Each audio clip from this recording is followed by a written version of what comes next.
Nimekuwa nikitumia sindano kama njia ya uzazi wa mpango, lakini sasa sipati mtoto baada ya kuacha. Hii imekuwa kompleni kubwa ya baadhi ya kina mama ambao wamekuwa wakitumia sindano kama njia ya uzazi wa mpango. Sindano inafanya kazi ndani ya miezi mitatu baada ya wewe kuchoma. Na hii inafanya kazi kwa kuzuia ovulation kutokea, lakini pia kusababisha uteute mzito kwenye njia ya kizazi ambayo inafanya manii au shahawa kuwa na ugumu wa kupenetrate kwa ajili ya kwenda kusababisha ujauzito. Na hii imeonekana kwenye study ya kwamba inafanya kazi vizuri kwa zaidi ya 99% pale inapotumika, lakini pia inatumika kwa akina mama ambao wananyonyesha, lakini pia haina estrogen.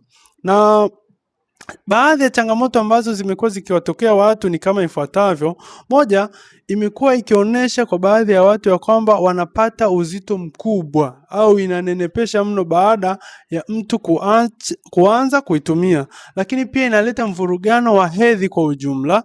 Na sababu nyingine kubwa ni kwamba pindi mtu anapo stop kutumia inakuwa ni ngumu kurudi kwenye hali yake ya kawaida ya kupata ujauzito, na wakati mwingine inachukua miezi 6 hadi mwaka mmoja mtu hajapata ujauzito.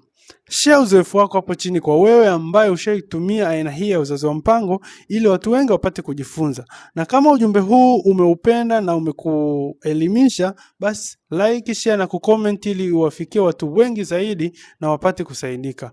Karibu kwa Dr. Avity, afya na maisha. Na kama unapata complaint yoyote au mna changamoto yoyote ambayo inahusiana na issue za uzazi wa mpango, karibu, nitakuhudumia na utarudi kwenye hali yako ya kawaida.